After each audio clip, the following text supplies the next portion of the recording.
think I love him, and I'm starting to get concerned. Someone help. Someone send help. Someone send help! I'm finally reacting to the Lincoln New Year stuff, so...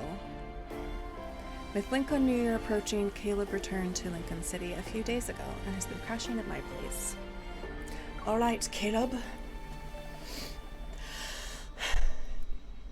Are you gonna be cute? Hi. He's in his Jonas Brother fit. Off to a good start. This box, that one, and the one with clothes. Let's move them all to the doorway. You're getting rid of all this? New year, new me. Yeah, will you help me take them to the recycling center later? This final round of Lincoln New Year's cleaning is going much faster since Caleb is helping me. After moving the boxes, Caleb crouches down and pulls out a bottle of fabric freshener, giving it a slight shake in his hand. There's still so much left, and you're still gonna throw it away? Didn't we buy this together when you first moved out? Doesn't that stuff expire?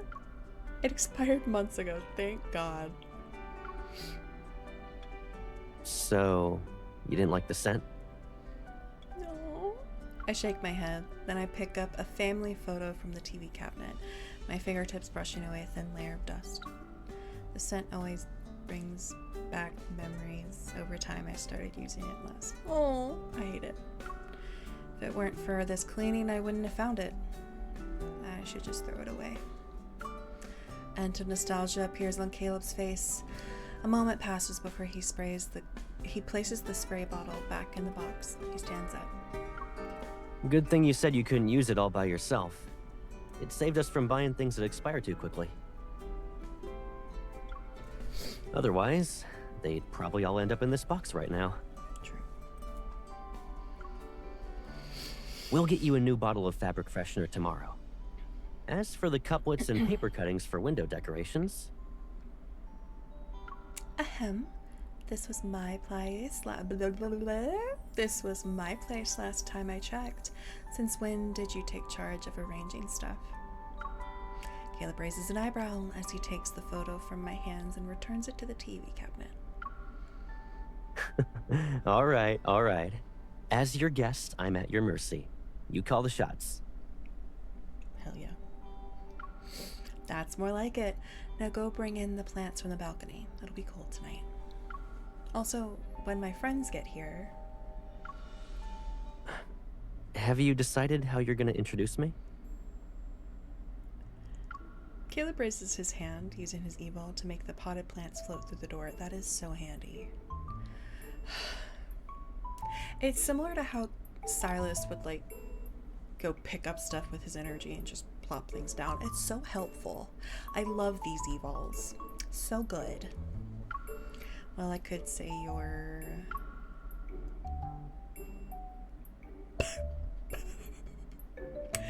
an old friend, my new book.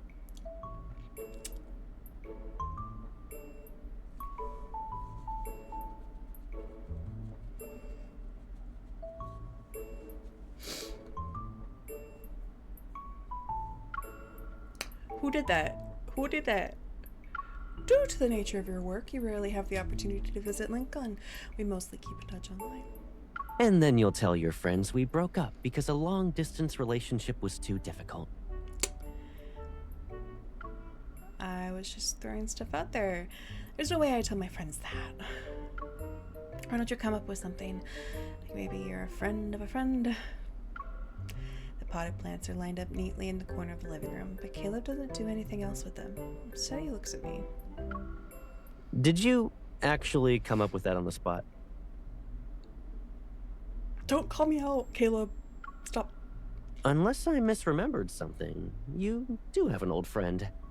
He's on Gran's side of the family, the eldest son of her sister-in-law's fifth uncle. Based on that, I guess he's a friend of a friend, technically speaking. Huh? Fine, let's pretend that person exists. Going to assume you'll also say he really liked me when I was little. You were so adorable when you were little. Who wouldn't like you? Stop treating me like I'm a little kid. I take a half step back, quietly avoiding his gaze. But I was just a kid who remembers stuff like that. Caleb remembers stuff like that. Always. Well, I don't see a reason why I would forget our childhood.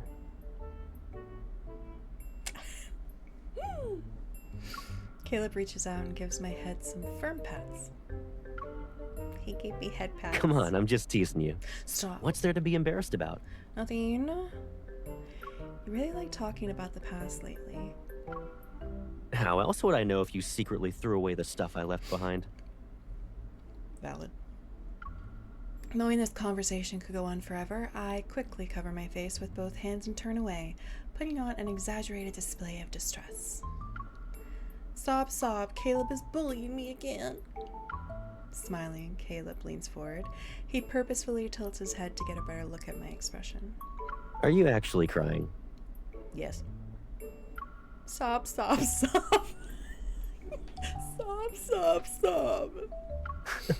Oh, you poor thing. Gran used to say that crying during the Lincoln New Year would chase away all your good luck. Oh. And anyone who sees you cry will be cursed with bad luck for the whole year, too. You're so dramatic. I wrinkle my nose and make a funny face at him.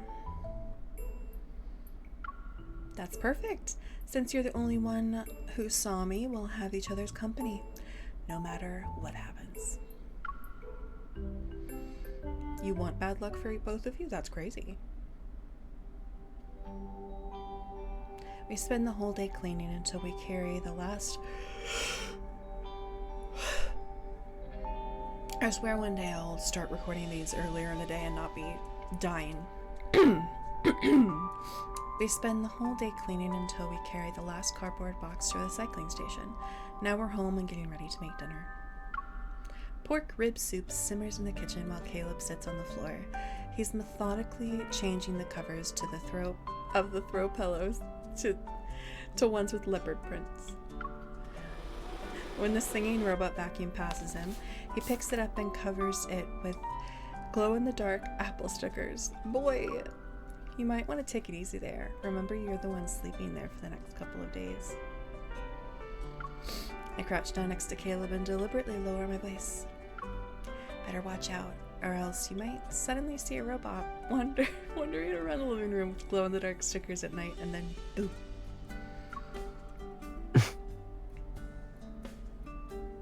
After a brief silence, Caleb glances at me with an amused smile and finally puts down the robot vacuum. How thrilling. Good thing I'll be spending Lincoln New Year's Eve with you instead of a robot that makes funny noises randomly.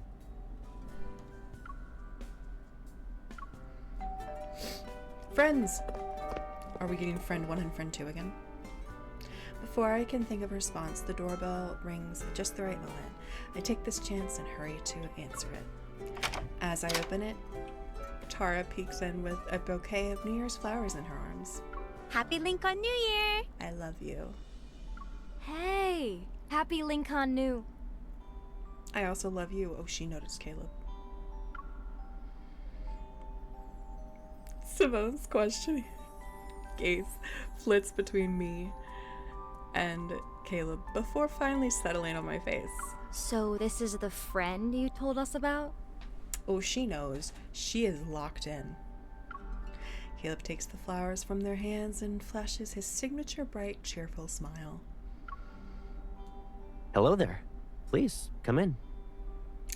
Boy, you have charisma for days. Tara and Simone are like,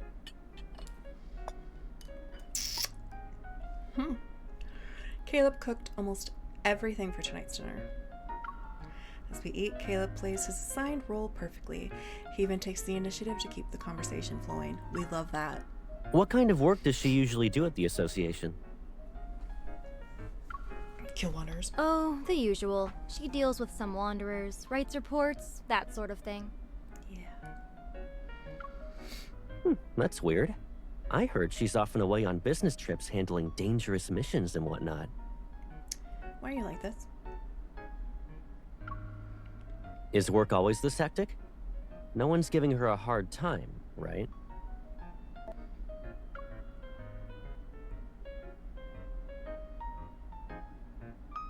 Well, there is this neighbor.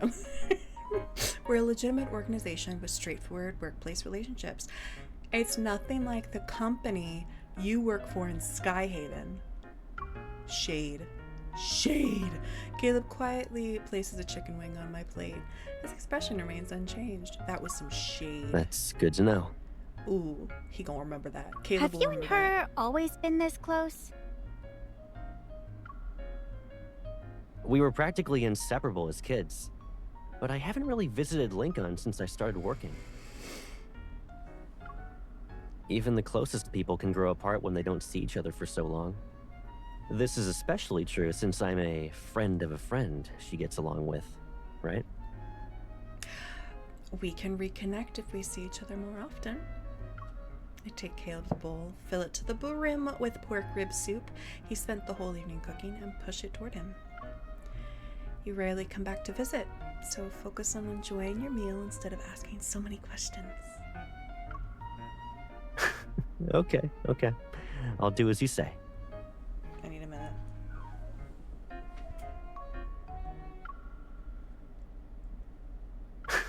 Okay. I'll do as you say. That's going to my favorites. What did he say? Okay. That was like, eat, boy. Ooh. That was scrumptious. Anyways, I'm moving on. I'm fine. I'm normal. After dinner, Tara takes out 3 stones from the New Year's flowers she brought and arranges them on the table. She's going to do a flower reading. Oh, I love that. Oh, girl. I choose a stem. Tara lays it out, corresponding cards one at a time. When she looks at me, her expression becomes increasingly enigmatic. This indicates you'll encounter someone, a familiar face, who would become a very dangerous companion. Tara, not her being like, I've read the room. I'm going to try something. Despite knowing better, you'll find yourself drawn to them time and again, always returning to their side. This inexplicable attraction might stem from an unforgettable past you share.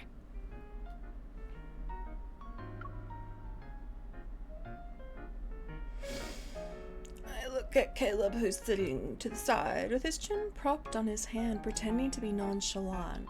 He's looking in my direction. When Caleb notices me staring back, his gaze lingers for a moment before turning to the cards on the table. I think I'll draw a stem too. Oh. Okay. Oh, it's snowing. As we walk Tara and Simone downstairs, light snowflakes fall on us. Andrew just texted me about wanting my help with a protocore weapon authentication. I need to get back to the association. Okay, goodbye, my love. I love you. My ride's here. Bye-bye. Bye. I love her. Bye. See you next year. Yeah, Happy New Year! And I wish you will always be happy. I love you so much, my best friend. Before I can respond, Tara waves goodbye and gets into the taxi. Then it disappears into the night. Everything falls quiet, leaving only the sound of wind rustling through the trees. I think they figured it out. Or they know you're not just a friend of a friend, at least. Your friends are so kind. They didn't call us out. It's true. Yes.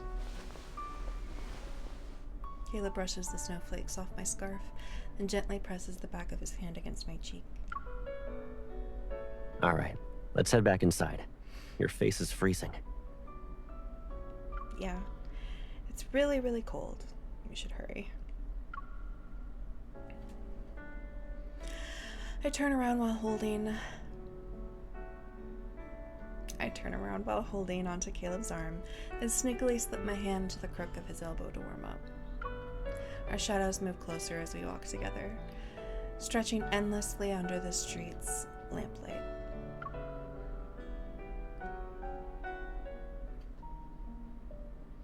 Oh my god, look at how much is that? The next day, Caleb and I watch a family-friendly movie, then take a stroll to buy snacks and groceries. Sharing an unspoken understanding, neither of us talked about last night. Instead, we discussed the somewhat boring movie. Most of the snowfall from last night has melted. As I walk beside Caleb, my shoes crunch in the remaining snow on the ground. The Asiatic apple trees along the road haven't bloomed yet. Beneath their bare branches, the station's projection screen plays cheerful New Year songs. As this year draws to a close, many are still on a journey far from home. In 10 hours, we'll welcome the Lincoln New Year. We wish you happiness and peace in the year to come, and we hope you reunite with your loved ones. Now that you're back, you won't leave again so soon, right? You bought me a lot of toothbrushes and toothpaste. I thought you were planning to keep me around for a while. I don't just let anyone stay with me. To you, am I not a friend of a friend? Don't chuckle like that, I'll cry. As if anyone aside from us believed that. Caleb softly chuckles and holds the shopping bag with his other hand. As we walk, the back of his hand brushes against my arm. Once, twice. I count silently to myself. She's counting. Yet he never takes my hand. Boy, you better act. She should have been like, yoink? Mine? As we walk past the garden where the Lantern Fest is being held, we can hear the lively shouts of vendors in the distance. The snow outside the courtyard has melted in the sun. The nandina and rough-leaved holly remains lush and green, a rare sight during Lincoln's winter. I take a few steps and see someone selling couplets and New Year's pictures in the courtyard. We haven't got any of these yet, have we? Let's check it out. Okay.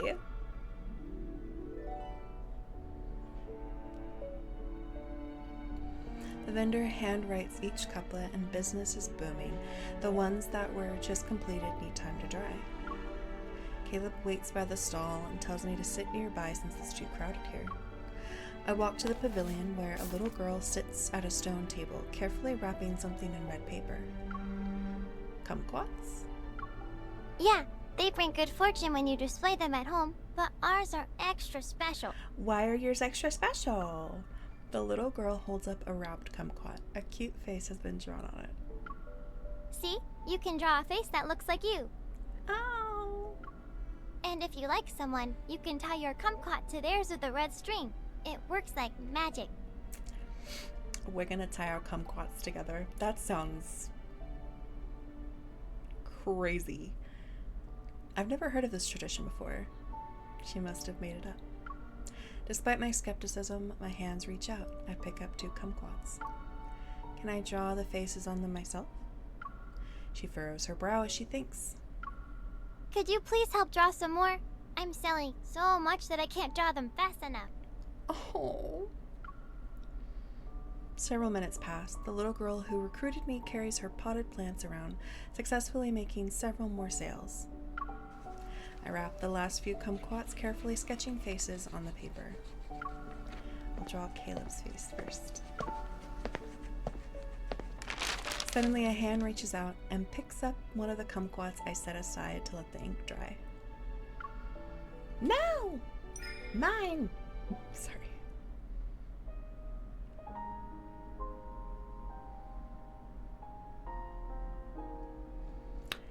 I follow the red string connecting it to the kumquat in my hand and look up. Caleb stands there holding the couplet, his smile perfectly matching the expression I drew on the kumquat. This kumquat's expression looks awfully familiar.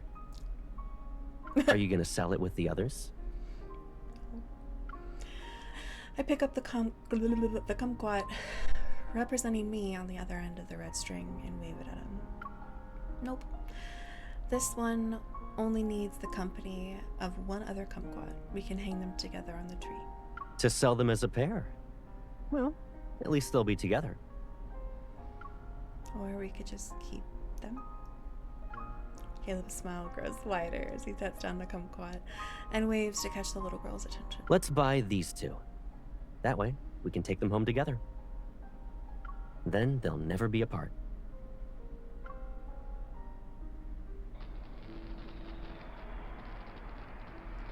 It's almost 10 p.m. when Caleb and I return home from our New Year's Eve dinner.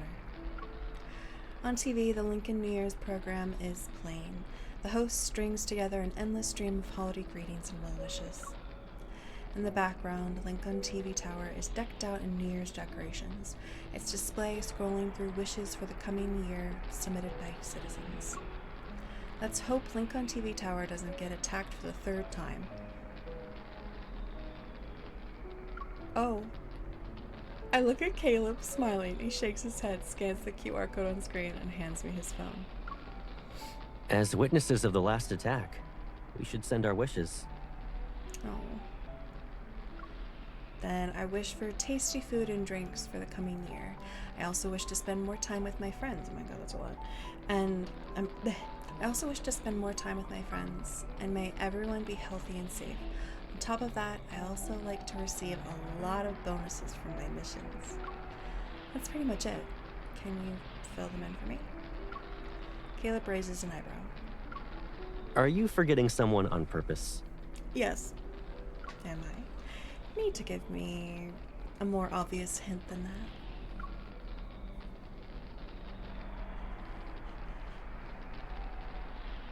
Caleb smiles as he gently turns my chin to face him.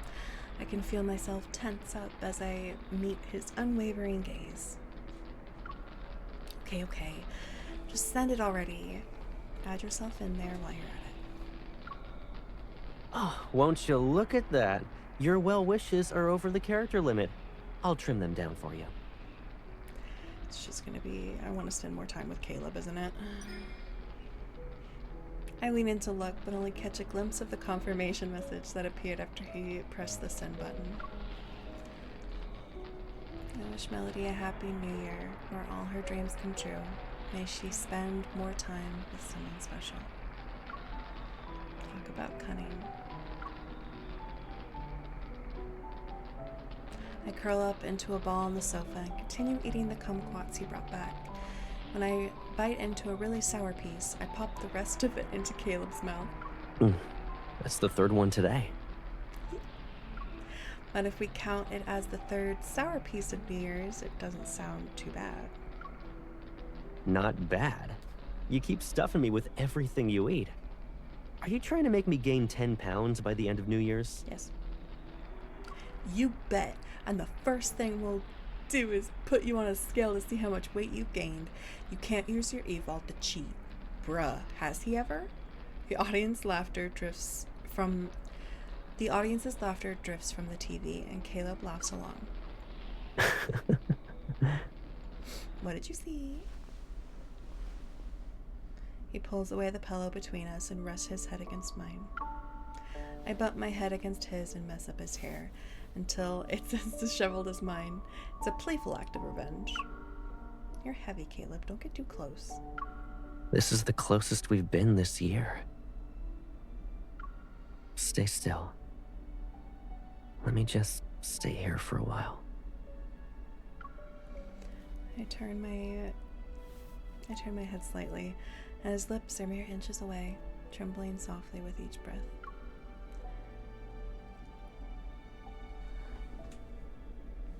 Girl, there better be a memory with details on that. The kiss we silently swore never to talk about again blurs the lines between dream and reality once more. You best explain. If there's not a memory, oh girl, I'm about to fight. Hi. Pipsqueak.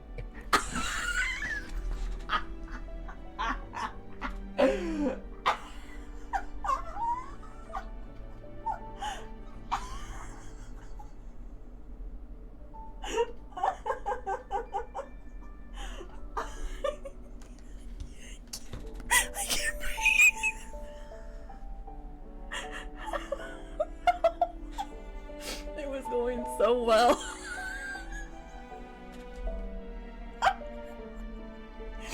It was going so well, Caleb. Caleb, no.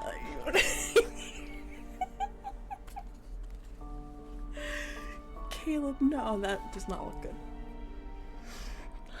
Caleb, no. Caleb, why?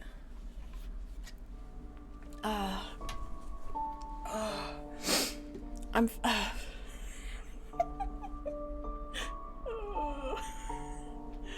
What? I can't breathe.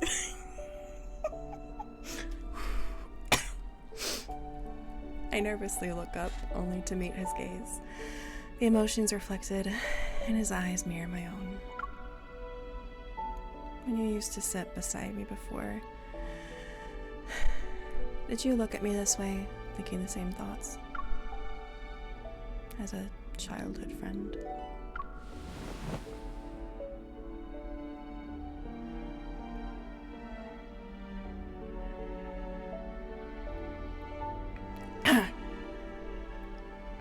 Suddenly he covers my eyes with his hand. It's as if this is the only way to keep us from running away in the next moment. What is going on? Are you okay? Do you need your inhaler?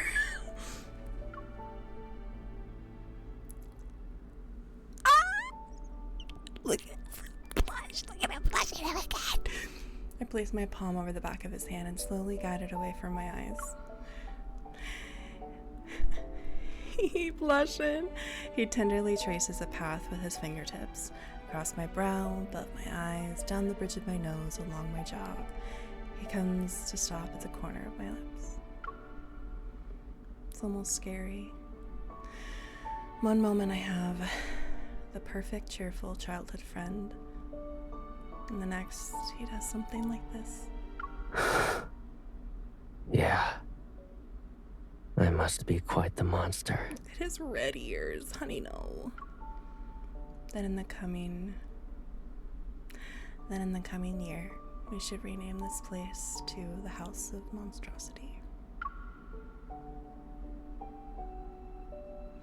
He slowly tightens his grip on my hand until our fingers intertwine, just like that afternoon when we first met all those years ago. Caleb, you're not the only one with these dangerous thoughts. Oh! Girl! Outside, snowflakes drift down in perfect silence. Inside the room, a round kumquats rolls off the windowsill, its red string pulling another along with it as they fall together. No matter what happened, the old year is finally coming to an end.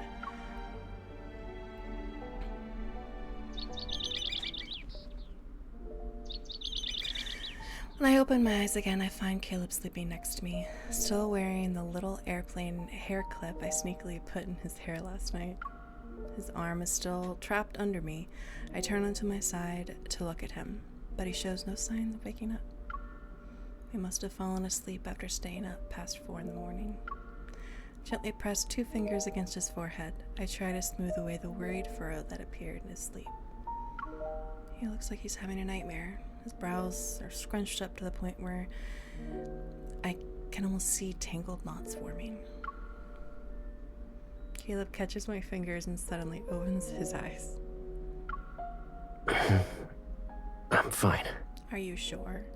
He seems lost in thought, his eyes downcast as his fingertips gently trace circles against mine. Are you disappointed to wake up and find I'm the first person you see during the Lincoln New Year?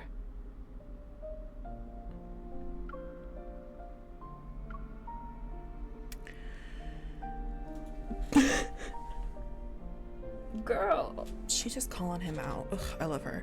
One nightmare is all it takes for you to be a scaredy cat again, Caleb. Weren't you the one who wasn't afraid of? I swallow the rest of my careless response before it can leave my lips. However, I still regret almost saying it. I was just talking nonsense. Staying up so late must have fried my brain. Let's just forget what I said. Yeah. I'm not even afraid of death. But I am afraid of waking up to hear you say you regret this. Just like you did in my dream. Oh. I'm afraid you'll suddenly realize I'm not the Caleb you wanted me to be. And I'm afraid you'll hate me.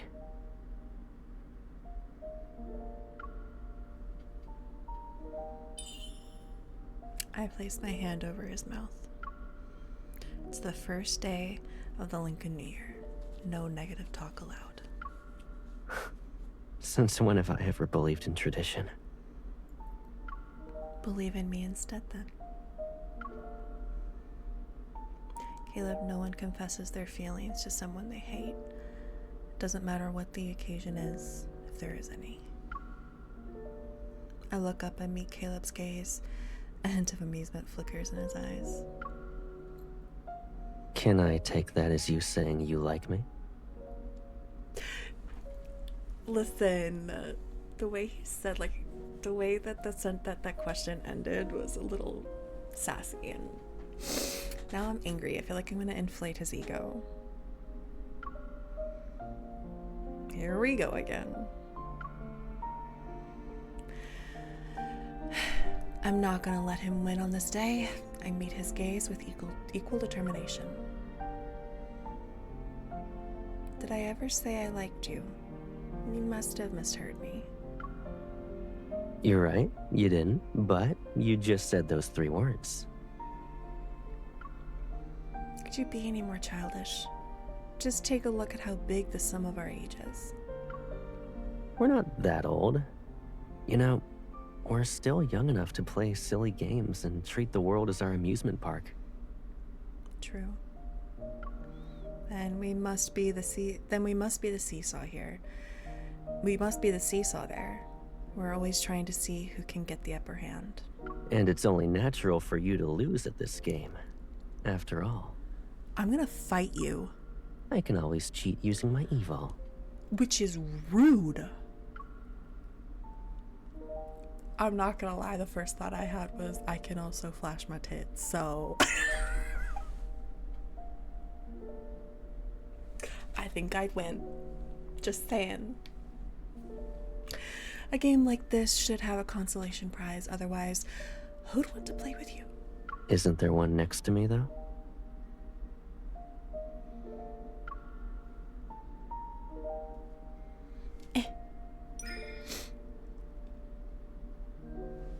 I pout as I roll into Caleb's embrace, pretending to be frustrated. I purposefully bump my forehead against his chin, then I sneak a glance to see his reaction. Sunlight falls across our faces as we stay close together, illuminating the polished wooden floor. Everything feels transparent and pure in this moment. It's as if the New Year's morning sunlight has washed away our memories, happy or sad. All we're left with is the innocence you'd find with newborn creatures. On the first morning of a new world, all we see is each other. When I woke up and saw you beside me, my first thought was, I'm so glad that Caleb is alive. He even returned home to spend Lincoln New Year with me. Yeah, he's still alive. And he'll return to your side for every Lincoln New Year from now on to celebrate with you. Is that a promise? Regardless of which version of Caleb he becomes.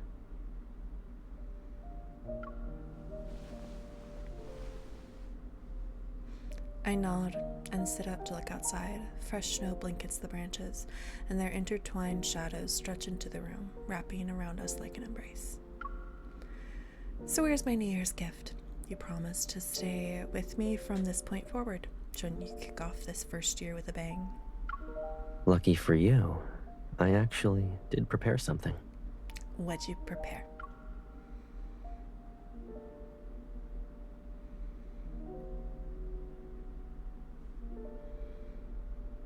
Oh, yes. Oh. Caleb takes my hand and winds a delicate silver bracelet around my wrist. A small apple charm catches the sunlight, sparkling brilliantly. He places a tender kiss in my palm, one filled with devotion, asking nothing more. Happy New Year. That's awkward. I forgot that's the nickname I put for me. You'll always be the first person I want to see when I wake up. I like that. Now he has like a necklace, I have a bracelet. Oh my god, we're like matching. I love that for us. Anyway, I still think I'd beat him. He could use his evol, but I have ways. Anyway, jeez. Huh. I have a lot of emotions. That was cute. That was really cute. That was the first, like, more cutesy memory, I feel like, with him. Where it's, like, more... They're starting to explore the idea of having... Like, he's always felt this way about her. That's the vibe that we're getting. But I think they're starting to experiment with the idea of being more, and it's really cute. Caleb, you are ruining my life. I love you.